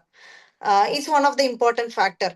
ஏன்னா இந்த சிஎஸ் சர்விக்ஸ் வந்து low socio economic group, rural ஏரியால காமனா இருக்கிறதுனால ஸோ மென்ஸ்ட்ருவல் ஹைஜீன் வந்து இட்ஸ் டிஃப்ரெண்ட், ஒரு டாபிக்கே டிஃப்ரெண்ட். பட் ஒரு நேம் சேக்குக்கு சொல்றேன், எல்லாருமே வந்து ரெகுலர் டைமிங்ல ஒரு 6 hours once sanitary napkins change பண்றதா இருக்கட்டும், இல்ல இன்டர்கோர்ஸ் அப்போ பேரியர் கான்ட்ரசெப்ஷன் யூஸ் பண்றதா இருக்கட்டும், இது எல்லாமே இது ஒவ்வொரு ஃபேக்டருமே important factor. Even the barrier contraception is attributed to protection against CA cervix to some extent. இந்த transmission of virus இது ஸ்டாப் பண்ணுது. ஸோ இந்த மாதிரி சின்ன சின்ன factors are there which is not directly correlating, but yes it is contributing to some extent. Okay ma'am. எந்த வகையான வாழ்க்கை முறையை நம்ம வந்து பின்தொடரணும்? எந்த மாதிரியான டயட், நியூட்ரிஷன் நம்ம வந்து எடுத்துக்கிறது மூலியமா இந்த புற்றுநோய் வராம நம்மளால தடுக்க முடியும்?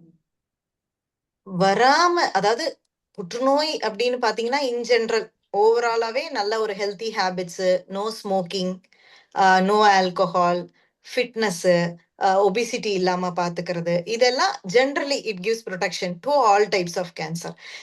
சர்விக்ஸ் கருப்பை வாய் புற்றுநோய்க்குன்னு என்ன பண்ணிக்கலாம் அப்படின்னா, நான் சொன்ன மாதிரி அந்த ரெகுலர் ஸ்கிரீனிங் ஒண்ணு, அதுக்கப்புறம் அந்த ஐடியல் ஏஜ்ல மேரேஜ், அவாய்டிங் ஏர்லி மேரேஜஸ், அதுக்கப்புறம் மல்டிபிள் பார்ட்னர்ஸ் இல்லாம பாத்துக்கிறது, அதுக்கப்புறம் பேரியர் கான்ட்ரசெப்ஷன், இது எல்லாமே will give protection against CA cervix.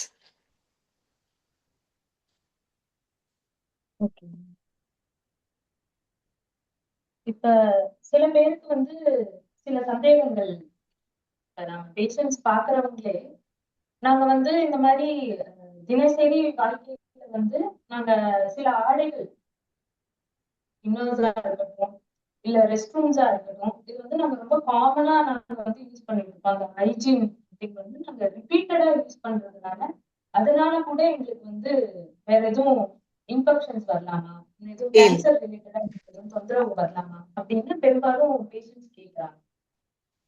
இல்ல இல்ல இல்ல ஐஸ்வர்யா, அந்த மாதிரியான ஒரு டிரான்ஸ்மிஷனே கிடையாது. அதாவது காமன் வாஷ்ரூம்ஸ் யூஸ் பண்றதுனாலயோ, பப்ளிக் டாய்லெட்ஸ்ல இருந்து டிரான்ஸ்மிட் ஆகுமா, அந்த மாதிரி எல்லாம் எதுவுமே கிடையாது. அந்த மாதிரி எதுவும் ப்ரூவன் எதுவும் கிடையாது. இன்னர் வேர், ஹைஜீன், அந்த மாதிரி தட் இஸ் ஆல் ஒரு part of healthy and hygiene part of லைஃபே தவிர அதுக்கும் இந்த புற்றுநோய்க்கும் எந்த சம்மந்தமும் கிடையாது. பட் நார்மலாவே மென்ஸ்ட்ரல் ஹைஜீன்ல ஒரு சேஞ்சிங் இன்னர் வேரா இருக்கட்டும், every 6 months they have to change their inner வேர்ஸா இருக்கட்டும், இல்ல யூசிங் கிளாத். இப்ப நீங்க கேட்டதுனால நான் சொல்றேன், சில பேர் வந்து சானிட்டரி நாப்கின்ஸ் யூஸ் பண்ணாம கிளாத் பேட்ஸ் யூஸ் பண்ணுவாங்க, அதனால எல்லாம் கேன்சர் வருமான்னு கேட்பாங்க. No no no, it is not directly contributing. But ஒரு பேசிக் மென்ஸ்ட்ரல் ஹைஜீன்ல அதர் இன்ஃபெக்ஷன்ஸ் லைக் ஒரு candid infection, vaginal infection, candid infections, anaerobic infections of vagina, இதெல்லாம் மற்ற இன்ஃபெக்ஷன்ஸ் ரொம்ப காமனா வராம இருக்கிறதுக்கு இந்த அதர் ஃபேக்டர்ஸ் நீங்க சொன்ன மாதிரி சேஞ்சிங் த இன்னர் வேரா இருக்கட்டும், கிளாத் யூஸ் பண்ணாம ஹைஜீனிக்கான ஒரு சானிட்டரி நாப்கின்ஸ் யூஸ் பண்றதா இருக்கட்டும், இது எல்லாமே தே ஹாவ் டு ஃபாலோ. அப்பதான் வந்து ஜென்ரல் வெஜைனல் இன்ஃபெக்ஷன்ஸ் எல்லாத்தையும் நம்ம அவாய்ட் பண்ண முடியும். ஓகேங்க. ஸோ இந்த சர்விக்கல் கேன்சர் வர்றதுனால நம்ம செக்ஷுவல் லைஃப் எதுவும் பாதிக்கப்படுமாங்க மேம்? இல்ல, சிஏ சர்வீஸ் வந்த பேஷண்ட்ஸுக்கு அந்த மாதிரி எதுவும் அஃபெக்ட் ஆகுமானா, யூஸ்வலா அவங்களுடைய செக்ஷுவல் லைஃப் அஃபெக்ட் ஆகாது, பட் ஃபர்டிலிட்டி அது அஃபெக்ட் ஆகும். ஆனா இப்போ நான் சொன்ன மாதிரி அந்த யங் பேஷண்ட் 30-33 வர்றாங்க, இன்னும் அவங்களுக்கு குழந்தை இல்லை, they are planning for some conception, குழந்தைக்கு பிளான் பண்றோம், அப்போ அது முன்னாடியே அவங்க சொல்லிட்டாங்கன்னா நம்ம fertility sparing surgeries, fertility sparing அப்படின்னு பிளான் பண்ணி அதுக்கேத்த மாதிரி அந்த ஓவரிய சினை முட்டையை ப்ரொடெக்ட் பண்ணிட்டு நம்ம வந்து ட்ரீட்மெண்ட்டை ஸ்டார்ட் பண்ணலாம், பிளான் பண்ணிக்கலாம். பட் ஜென்ரலா நம்ம ரேடியேஷன் வச்சாலோ கீமோ போட்டாலோ ஃபர்டிலிட்டி கண்டிப்பா அஃபெக்ட் ஆகும். பட் இந்த ஃபர்டிலிட்டி ஸ்பேரிங்க்குன்னு பிளான் பண்ணி நம்ம போகும்போது அதுக்கேற்ற மாதிரி we will plan things around. So fertility affect ஆகாம ட்ரீட்மெண்ட் இருக்கான்னா எஸ், ஏர்லி ஸ்டேஜஸ்ல அது நம்ம பாசிபிள். குழந்தை பேரும் பெற்றுக்கலாம், புற்றுநோய் வந்து சர்ஜரி பண்ணி குழந்தை பெற்றுக்கிறவங்களும் இருக்காங்க. ட்ரீட்மெண்ட்டுக்கு அப்புறம் செக்ஷுவல் லைஃப் அஃபெக்ட் ஆகாமையும் கண்டினியூ பண்ணிக்கலாம். ரேடியேஷன்னால எந்த ஒரு டிஸ்டர்பன்ஸும் அதுல இருக்காது அவங்களுக்கு. Okay ma'am. இப்ப இந்த என்ன மாதிரியான பாடி ஃபங்க்ஷனிங் வந்து அவங்களுக்கு இர்ரெகுலரா இருக்குங்க மேம்? இந்த நோய் வந்ததுக்கு அப்புறம் அவங்க எந்த மாதிரியான உடல் தொந்தரவு அவங்களுக்கு இருக்கும் மேம்? நோய் தொந்தரவு நீங்க இப்ப நம்ம ஸ்டார்டிங் டிஸ்கஸ் பண்ணதுதான் கேக்குறீங்களான்னு தெரியல. அந்த அறிகுறிகள் தானே நீங்க கேக்குறீங்க, சிம்டம்ஸ். நான் சொன்ன மாதிரி இந்த ப்ளீடிங், ஆமாங்க மேம். டிஸ்சார்ஜ், அதான் ப்ளீடிங் இருக்கும், அப்நார்மல் ப்ளீடிங், சில நேரம் டிஸ்சார்ஜ் இருக்கும், இன்னொன்னு கான்ஸ்டிபேஷன், சில நேரம் அட்வான்ஸ் டிசீஸ்ல ஒரு முதுகு வலி, பேக் பெயின், யூரின் போறதுல தொந்தரவு, அந்த மாதிரி இதெல்லாம் கொஞ்சம் அட்வான்ஸ் ஸ்டேஜ்ல வர்றது. ஸோ இது சிம்டம்ஸ் ஐ திங்க் நம்ம சொன்னதுதான் நான் ஏற்கனவே. Yes ma'am. ஸோ இந்த கேன்சர் வர்றது மூலியமா இப்ப அதை ஒற்றி இருக்கிற நம்ம பிளாடரா இருக்கட்டும், யூரின் இதா இருக்கட்டும், இதெல்லாம் அஃபெக்ட் ஆகுமாங்க? ஆரம்ப ஸ்டேஜ்ல இதெல்லாம் எதுவுமே பெருசா அஃபெக்ட் ஆகாது. ஸோ நம்ம உடனே கண்டுபிடிக்கிறோம், ஆரம்ப நிலையிலேயே கண்டறிகிறோம் அப்படின்னா யூரினரி சிம்டம்ஸும் அந்த மலச்சிக்கலும் வர்ற அளவுக்குலாம் போகாது. வெறுமனே கருப்பை சார்ந்த சிம்டம்ஸ் மட்டும்தான் இருக்கும். பட் கட்டி பெருசாயிடுது, நான் சொன்ன மாதிரி அவங்க நெக்லெக்ட் பண்ணி அதை உதாசீனப்படுத்தும் போது அப்ப அந்த மற்ற சிம்டம்ஸ் வர ஆரம்பிக்கும். எங்களுக்கு தெளிவா காஸ், சிம்டம்ஸ், ரிஸ்க் ஃபேக்டர் எல்லாமே தெளிவா சொன்னீங்க மேம். அண்ட் அதுக்கு எப்படி ப்ரிவென்ட் பண்றது, அது வரக்கு முன்னாடி எப்படி நம்மளால ஸ்கிரீன் பண்ணிக்க முடியும் அப்படிங்கிறது எல்லாமே வந்து எங்களுக்கு தெளிவா சொன்னீங்க. இன்னும் சாட் பாக்ஸ்ல ஒரு கேள்வியும் போட்டிருக்காங்க மேம். இந்த வேக்சினேஷனுக்கு எவ்வளவு காஸ்ட் வரும் அப்படின்னு சொல்லிட்டு ரவிச்சந்திரன் அவரு வந்து கேட்டிருக்காரு. சார் 2 விதமான வேக்சின். ஒன்னு வந்து செர்வாரிக்ஸ், கார்டாசில்னு 2 விதமான வேக்சின்ஸ் இருக்கு. ஸோ காஸ்ட் எக்ஸாக்ட் ப்ரைஸ் எனக்கு தெரியல, but it is costing around ஒரு 3000 to 5000. 2 வேக்சின்ஸுக்குமே இந்த ரேஞ்சுக்குள்ளேயே வந்துருது உங்களுக்கு. 3000 5000 இது தற்போதைய இது. பட் மோஸ்ட் லைக்லி 1 or 2 இயர்ஸ்ல பாத்தீங்கன்னா கவர்மெண்டே ஃப்ரீயாவே இதை போட போறாங்க. ஓகே. வேற யாருக்கும் எதுவும் சந்தேகங்கள் இருந்தது அப்படின்னா உங்களோட மைக் அன்மியூட் பண்ணிட்டு நீங்க உங்க சந்தேகங்களை கேட்கலாம்.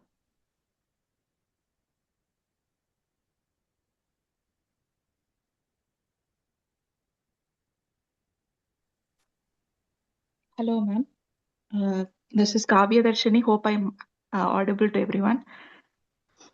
Yes, Kavya. Yes, ma'am. This is Kavya Darshini and I am a psychologist and I'm from Hosur. In the session ரொம்ப நல்லா போயிட்டு இருக்கு. I learned a lot of new things from this session and எனக்கு சில couple of questions வந்து என்ன இருக்கு அப்படின்னா, இந்த வைரஸ்னால வந்து சர்விக்கல் கேன்சர் அப்படின்னு வர்றது வந்துட்டு இருக்கு. பட் இந்த வைரஸ் இப்போ சர்விக்கல் கேன்சர் ஒருத்தவங்களுக்கு வருது அப்படின்னா you mention different type of cancers also இதே வைரஸ்னால. ஸோ இப்போ ஒரு இடத்துல இந்த கேன்சருக்கான வைரஸ் வந்து இவங்களுக்கு இருக்கு அப்படின்னா அது மூவ் ஆகி வேற ஒரு கேன்சரை வந்து காஸ் பண்றதுக்கு எனி சான்சஸ் இருக்கா அப்படின்ற ஒரு டவுட். ஐ மீன் மூவ் ஆகி அந்த மாதிரி கான்செப்ட் இருக்காது, பட் வேரியஸ் அதான் அந்த எக்ஸ்போஷர் தான் காவியா. நீங்க நான் பார்த்த என்னோட பிஜி போஸ்ட் கிராஜுவேஷன் நான் பண்ணும்போது ஒரு பேஷண்ட் பார்த்துருக்கேன், சிஏ சர்விக்ஸ். நான் ட்ரீட் பண்ணி முடிக்கிறோம், கார்சினோமா சர்விக்ஸ்க்கு கருப்பை வாய் புற்றுநோய்க்கு ட்ரீட்மெண்ட் முடிகிற ஓரத்துல அந்த பேஷண்ட்டுக்கு நான் சொன்ன மாதிரி அந்த தொண்டையில ஒரு growth வந்துச்சு. So it's multiple routes of getting exposed to the virus தான். Okay, it is possible but not every எல்லா Possible. கேசஸ்லயும் நானே பார்த்திருக்கேன். I had personally seen a patient. But only thing is இந்த HPV virus related malignancies-க்கு கொஞ்சம் prognosis நல்லா இருக்கறனால அந்த patient she got cured of both கருப்பை வாய் புற்றுநோய் and oropharyngeal malignancy. பட் அது ட்ரீட்மெண்ட்ல இருக்கும்போதே இந்த oropharyngeal கேன்சரை நாங்க கண்டுபிடிச்சதுனால it was quite early also. So இதுக்கு ரேடியேஷன் முடிச்சோடனே அதுக்கும் ஸ்டார்ட் பண்ணோம். Patient survived for 5 years. அதுக்கப்புறம் she lost to follow up, but பார்த்திருக்கோம். That is really nice, ma'am. And one more doubt என்ன எனக்கு இருந்துச்சு அப்படின்னா, when someone has cervical cancer or any other type of cancer that is related to cervix or vagina. So அப்படி இருக்கிறப்ப pregnancy அவங்களால வந்து conceive பண்ண முடியுமா, or is it advisable or it is not advisable? So what can be done? Pregnant ஆகலாங்க. இப்போ கருப்பை வாய் புற்றுநோய் வந்தவங்க பிரெக்னென்ட் வெஜைனாவோ சர்விக்ஸோ கன்சீவ் ஆகக்கூடாதுங்கிறதே கிடையாது. சின்ன வயசுலயே வருது. நான் சொன்ன மாதிரி யங் பேஷண்ட்ஸ் எல்லாம் இப்ப நாங்க நிறைய பார்க்க ஆரம்பிக்கிறோம். அவங்களுக்கு அந்த ஃபர்டிலிட்டி ஸ்பேரிங் சர்ஜரி, ட்ரக்லெக்டமி அந்த மாதிரி எல்லாம் சர்ஜரிஸ் வந்துருச்சு. ஈவன் ரேடியேஷனுமே இந்த ஓவரி இந்த சினை முட்டை தான் நமக்கு பிரெக்னென்ட் ஆகிறதுக்கு மெயின். ஸோ அந்த ஓவரியை மட்டும் நம்ம டிரான்ஸ்பொசிஷன் பண்ணலாம். ஓவரி எடுத்து வேற இடத்துல டிரான்ஸ்பொசிஷன் பண்ணிட்டு சர்விக்ஸை ட்ரீட்மெண்ட் பண்ணி கேன்சர் குணமடைஞ்சதுக்கு அப்புறம் அந்த ஓவரியை வச்சு அவங்க கன்சீவ் ஆகலாம். ஒன்னே ஒண்ணுதான் இதுல, அந்த வெஜைனல் டெலிவரி அலோவ் பண்றத வந்து மோஸ்ட்லி நாங்க வேண்டாம்னு சொல்லிட்டு, நார்மலா வெஜைனா வழியா தானே டெலிவரி நடக்குது, சர்விக்ஸ் வழியா, அதை மட்டும் அவாய்ட் பண்ணிட்டு சிசேரியன் மாதிரி போய்க்க சொல்லுவோம். அவ்வளவுதானே வித்தியாசம். they can normally conceive, they can have a child, குழந்தை பேரு பெத்துக்கலாம் தாராளமா இந்த ட்ரீட்மெண்ட் முடிச்சுட்டு. ஸோ அதுல எல்லாம் எந்த ரெஸ்ட்ரிக்ஷனும் கிடையாது. Yes, ma'am. Okay, thank you, ma'am. The session was very well and I learned a lot of things and thank you for answering my doubts, ma'am. Thank you ma'am. இன்னொரு கேள்வி சேட் பாக்ஸ்ல இருக்குங்க ma'am. Okay. Nowadays menstrual cup is viral, what's your opinion அப்படின்னு சொல்லி கேட்டிருக்காங்க ma'am. Nowadays menstrual cup is viral. Yes. Okay. இது CA சர்விக்ஸ்க்கு unrelated. இது மென்ஸ்ட்ருவல் கப்புனால கருப்பை வாய் புற்றுநோய் வராது. It's very safe. Menstrual cup பத்தி நீங்க தெரிஞ்சுக்கணும்னா ஒன்றும் இல்லை, அந்த சானிட்டரி நாப்கின்ஸ்க்கு பதிலாக வந்திருக்கிற ஒரு ஈஸி வே. சானிட்டரி நாப்கின்ஸே வந்து நம்ம அட்மாஸ்பியர் சுகாதாரம், அதாவது நம்ம சுற்றுப்புற சூழலோட சுகாதாரம் பாதிக்கடையுது. ஏன்னா அதை டிஸ்போஸ் பண்ற மெத்தடா இருக்கட்டும், அதுல இருந்து வர்ற பிளாஸ்டிக்கா இருக்கட்டும் சொல்லிட்டு வந்த ஒரு மாற்று வழிதான் நமக்கு இந்த மென்ஸ்ட்ருவல் கப். இந்த மென்ஸ்ட்ருவல் கப் வந்து சிலிகான்ல, it is made up of silicone. அதனால அதுக்கு டியூரபிலிட்டி ஜாஸ்தி. நீங்க டிஸ்போஸ் பண்ண வேண்டியதே கிடையாது. ஒரே மென்ஸ்ட்ருவல் கப்பை நம்பர் ஆஃப் இயர்ஸ், அட்லீஸ்ட் நீங்க 10 to 15 இயர்ஸ் கூட யூஸ் பண்ணலான்னு ரெக்கமெண்ட் பண்றாங்க. அது ப்ராப்பரா அதுதான் அந்த கிளீனிங் மெத்தடு. அதை ஒழுங்கா ஸ்டெரிலைஸ் பண்ணணும். அதை யூஸ் பண்றது வந்து ஐ ரெக்கமெண்ட். என்னோட ஒப்பீனியன், வாட்ஸ் யுவர் ஒப்பீனியன் கேட்டிருக்கீங்க. My opinion is go ahead. Environmental, நம்ம சுற்றுப்புறத்துக்கும் சரி உங்களுக்குமே ஒன்ஸ் அது அடாப்ட் ஆயிட்டீங்க, you are use to menstrual cup பழகிட்டீங்க அப்படின்னா ஒரே ஒரு கப், அந்த மென்ஸ்ட்ருவல் கப்பை நீங்க இயர்ஸ் டுகெதர் யூஸ் பண்ணலாம். பட் அதுக்கான ப்ராப்பர் லேர்னிங் நீங்க கத்துக்கிட்டு உங்களோட ப்ராப்பர் அப்ராப்ரியேட் சைஸ் அண்ட் இதை வாங்கிட்டீங்கன்னா then you can start using menstrual cup. And அதுக்கும் கேன்சருக்கும் சம்மந்தம் இல்லை. Feel free and go ahead and use it. ஏன்னா மல்டிபிள் ஃபீட்பேக்ஸ் நாங்கள் மெடிக்கல் லெவலில் they are promoting menstrual cup. Okay ma'am. Renuka கேட்டிருக்காங்க பிரெஸ்ட் கேன்சர். நம்ம முன்னாடியே இந்த கேன்சர் ரிலேட்டடா நிறைய டாபிக்ஸ் போட்டிருக்கோம். அண்ட் உங்களுக்கு ஆரம்பத்திலேயே நான் வந்து அதோட யூடியூபோட லிங்க்கும் நான் உங்களுக்கு ஷேர் பண்ணியிருக்கேன். ஸோ நீங்க அதுல பிரெஸ்ட் கேன்சர் ரிலேட்டடா இருக்கிற உங்க சந்தேகங்களை நீங்க அங்க பார்த்து தெரிஞ்சுக்கலாம். ஐஸ்வர்யா, அது ஒரே ஒரு லைன்ல மட்டும் உங்களுக்கு நான் ஒரு ஆன்சர் கொடுத்துட்றேன் அவங்க கேட்டுட்டதுனால. Yes ma'am. இது பிரெஸ்ட் கேன்சரானு எப்படி கண்டுபிடிக்கிறதுங்கிறதா அவங்க கேள்வி. அதாவது மார்பிள் ஒரு கட்டி, நீங்க கேட்குற கேள்வியை வச்சு நான் புரிஞ்சுக்கிட்டது என்னன்னா, மார்பிள கட்டி இருக்கு, அது கேன்சரானு எப்படி கண்டுபிடிச்சுக்கிறது அப்படின்னு கேட்டீங்கன்னா ஒன்றும் இல்லை, 2 டெஸ்ட் தான். ஒன்று மேமோகிராம், மார்பகத்துக்கு ஒரு எக்ஸ்ரேங்க. மார்புக்கான ஸ்பெஷல் எக்ஸ்ரே தான் அந்த மேமோகிராம். ஒரே ஒரு எக்ஸ்ரே எடுத்துக்கோங்க. எக்ஸ்ரேவே ஒரு க்ளூ கொடுத்துரும். 2வது ஒரு எஃப்என்ஏசி இல்லை பயாப்சி, அந்த கட்டியிலிருந்து சின்ன ஒரு ஊசி பரிசோதனை. அதை பண்ணிக்கிட்டோம்னா இந்த 2 டெஸ்ட்லையுமே உறுதியாக நமக்கு அது என்ன கட்டிங்கிறதே நம்ம கண்டுபிடிச்சிடலாம். So that is the answer for you. அவங்க ஐஸ்வர்யா சொன்ன மாதிரி நிறைய யூடியூப் வீடியோ ஆல்ரெடி எங்க பேஜ்ல இருக்கு, நீங்க போய் பாருங்க. அடுத்த ஒரு பேஷண்ட்டும் ஒரு சந்தேகம் கேட்டிருக்காங்க. ஆறுமுகம். ஆறுமுகம். நான் question படிச்சிட்டுங்களா? Does vaginal vault cancer occur after hysterectomy in all women? அவர் என்ன கேட்க வர்றாருன்னா, கர்ப்பப்பையே எடுத்தாச்சு, எடுத்ததுக்கு அப்புறம் மிச்ச பகுதி வெஜைனாங்கிற அந்த வால்ட் பகுதி மட்டும் மீதம் இருக்கும், அந்த பகுதியில கூட கேன்சர் அதுக்கப்புறம் உருவாகுமா இல்ல எல்லாருக்குமே அது உருவாகுமான்னு கேட்டிருக்காரு. சார், வரலாம். எந்த உறுப்புலையுமே எடுத்த உறுப்பு போக மிச்ச உறுப்பு உடம்புலன்னு இருந்தாலே எல்லாம் எங்கேயுமே கேன்சர் வரலாம். There is a high risk. Suppose அந்த ஹிஸ்டெக்டமி, உங்களுக்கு கர்ப்பப்பை எடுத்ததே ஏதோ ஒரு கேன்சருக்காக தான் எடுத்திருக்காங்கன்னா இன்னும் ஹை ரிஸ்க். அப்படி எடுக்கல, அது சாதா கட்டின்னு தான் எடுத்திருந்தோம், திரும்ப எங்களுக்கு இந்த வெஜைனல் வால்ட்ல கேன்சர் வந்துருச்சு, வரலாமான்னா கண்டிப்பா வரலாம். வரக்கூடாதுன்னு எதுவுமே கிடையாது. அந்த வால்ட்டுக்குமே ஒரு ஸ்கிரீனிங். அதுதான் அந்த பேப்ஸ்மியரை பொறுத்த வரைக்கும் சர்விக்ஸ் இருந்தாதான் பண்ணணும்னு இல்லை. நமக்கு ஒரு அப்நார்மாலிட்டி அதுல தெரியுதுன்னா செல் ஸ்கிரேப்பிங் வந்து வால்ட்ல இருந்து கூட நம்ம எடுத்து அந்த பேப்ஸ்மியர் டெஸ்ட் அனுப்பலாம். Okay ma'am. வேற யாருக்கும் எதுவும் சந்தேகங்கள் இருக்கு அப்படின்னா நீங்க அன்மியூட் பண்ணிட்டு கேட்கலாம்.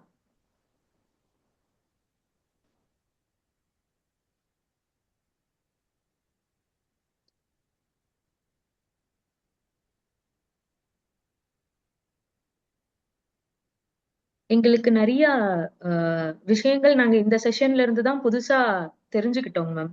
ஆக்சுவலா வந்து பெரும்பாலும் மக்கள் வந்து என்ன புரிதல்ல இருந்தாங்க அப்படின்னா, இந்த பாத்ரூம் ஹைஜீன் சரியா இல்ல,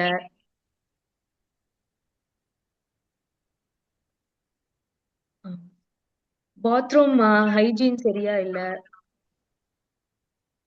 somebody is trying to talk ன்னு நினைக்கிறேன் இல்ல. Yeah, Yes, one ma'am. of them have a question, I think so. Hi, ma'am. சொல்லுங்கம்மா. லலிதா இப்போ வந்து நவடேஸ் வந்து இப்போ நார்மல் டெலிவரி போய் அப்புறம் சி செக்ஷன் ஃபெமிலியர் ஆச்சு. நவடேஸ் வந்து ஐவிஎஃப் இதுவும் போயிட்டு இருக்கு. மோரோவர் இந்த ஆல்மோஸ்ட் ஒரு 20-30 இயர்ஸுக்குள்ள நிறைய வந்து பாத்தீங்கன்னாக்கா இந்த அபார்ஷன் நிறைய பண்றது அந்த மாதிரி இருக்கும்போது அவங்களுக்கு வந்து எந்த அளவுக்கு ரிஸ்க் ஃபேக்டர்ஸ் இருக்கு? Lot of abortion and moreover ஐவிஎஃப்ல வந்து இது டெலிவரி பண்றவங்களுக்குலாம் இன்னும் ரிஸ்க் ஃபேக்டர் எவ்வளவு தூரம் இருக்கு அவங்களுக்குலாம்? கேன்சர் ரிஸ்க் கேக்குறீங்களா மேம்? ஆமா ஆமா ஆமா. ஏன்னா நிறைய பேர் இன்னும் என்னோட ஃப்ரெண்ட்ஸ் சர்க்கிள் நிறைய பேர் பயப்படுறாங்க. பட் இன்னமும் அந்த அளவுக்கு இறங்கி போய் செக்அப் பண்றதுக்கே ரொம்ப யோசிக்கிறாங்க. அதனால இந்த கொஸ்டின் எனக்கு வந்து அரைஸ் ஆச்சு. அதுதான் மேம்.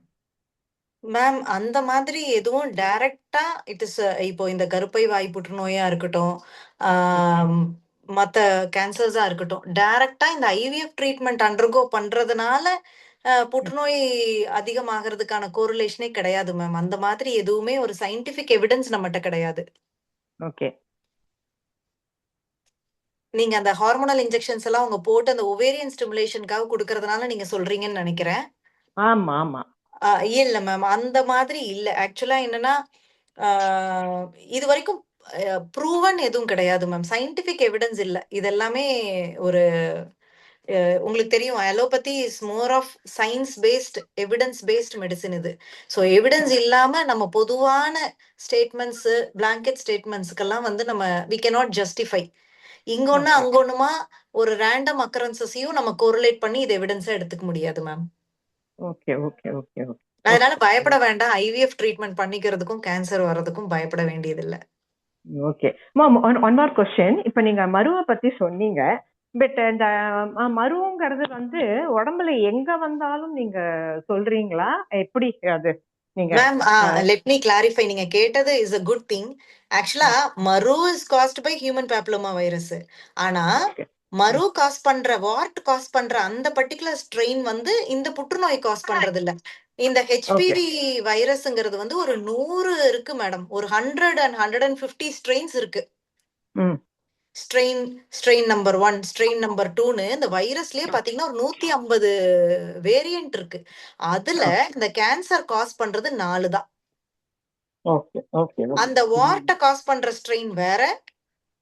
இதெல்லாம் ஒரு ஃபேமிலின்னு சொல்லலாம் மேடம். ஆக்சுவலி இந்த ஹியூமன் பேப்லோமா வைரஸ்ங்கிறது ஒரு 150 வெரைட்டி ஸ்ட்ரெயின் இருக்கிற ஒரு family madam.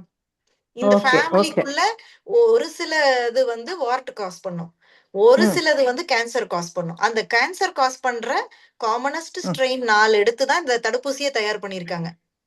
Okay okay okay. So நம்ம உடம்புல மருவோ வார்ட்டோ இருந்தா பயப்பட வேண்டாம். அத காஸ் பண்ற ஸ்ட்ரெயின் ஹெச்பிவி வேற, கேன்சர் காஸ் பண்ற ஹெச்பிவி வேற. That's what I wanted to ask. Okay. நல்ல வெரி குட் क्वेश्चन நீங்க கேட்டதனால நான் I am able to give this clarity. Okay okay, I have cleared me. Thank you ma'am. Good session. Thank you ma'am. வேற யாருக்கும் எதுவும் சந்தேகங்கள் இருந்தாலும் unmute பண்ணிட்டு கேட்கலாம்.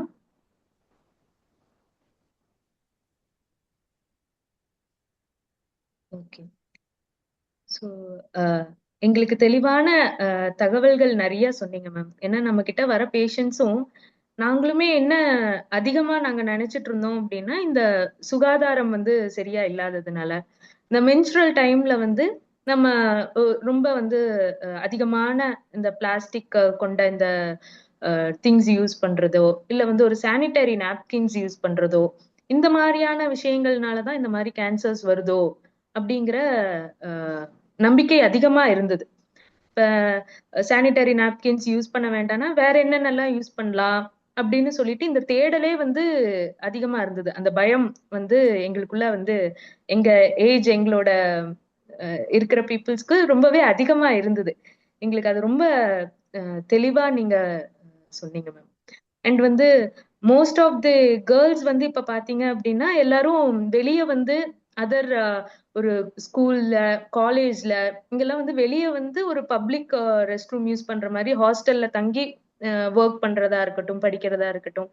ஸோ ஒரு வி வாஷ் யூஸ் பண்றது, இந்த மாதிரி ஒரு சோப் யூஸ் பண்றது, இதனால வந்து அவங்க பெரிதளவுல பயத்துல இருப்போம். ஏன்னா இந்த மென்சுரல் டைம்னாலே நம்ம வந்து ஏதாவது ஒரு கெமிக்கல் யூஸ் பண்ணணும், சோப்போ இல்ல வந்து ஏதாவது ஒண்ணு யூஸ் பண்ணாதான் நம்மளுக்கு வந்து எந்த ஒரு புற்றுநோயும் வராம இருக்கும் அப்படிங்கிற புரிதல் தான் எனக்குமே அப்படிதான் இருந்தது.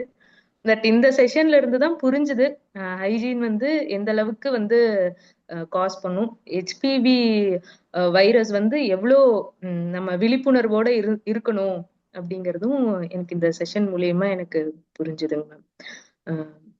அண்ட் ரொம்ப தேங்க்ஸ் மேம். உங்களோட நான் என்டையர் டீமோட நான் உங்களுக்கு தேங்க்ஸ் சொல்லிக்கிறேன். ரொம்ப தெளிவா பொறுமையா எங்களுக்கு எல்லாமே தெளிவா விளக்குனீங்க மேம். ரொம்ப தேங்க்யூ. தேங்க்யூ ஐஸ்வர்யா. ஆக்சுவலி உங்களுடைய sessions, the way you are taking the thing for past 2 months is amazing. ரொம்ப நல்ல சிறப்பாக செஞ்சுட்டு இருக்கீங்க. ஐ திங்க் இது எல்லாருக்கும் போய் ரீச் ஆகணும், இன்னும் நிறைய பேர் இதை யூஸ் பண்ணிக்கணுங்கிறது. Thank you for giving me this opportunity. Thank you ma'am. And thank you Niraimathi ma'am for giving this wonderful thing. ரொம்ப தேங்க்ஸ் டாக்டர். ஐ திங்க் ரொம்ப clarity and a lay person was able to understand to that level. All the details were given, ma'am. Thank you so much for joining this session, ma'am. Thank you so much. Thank you ma'am. Thank you so much. Thank you Aishwarya. Thank you all. எல்லாரும் இந்த program join பண்ணதுக்கு ரொம்ப நன்றி. அடுத்த மாசமும் எந்த தேதியில join பண்றோன்றத நாங்க உங்களுக்கு வந்து அறிவிக்கிறோம். எந்த டவுட் எது இருந்தாலும் நீங்க வந்து இந்த கேர் கிவர்ஸ் யூடியூப்லயே கூட உங்க queries போட்டீங்கன்னா எங்களால சொல்ல முடியும். Thank you everyone.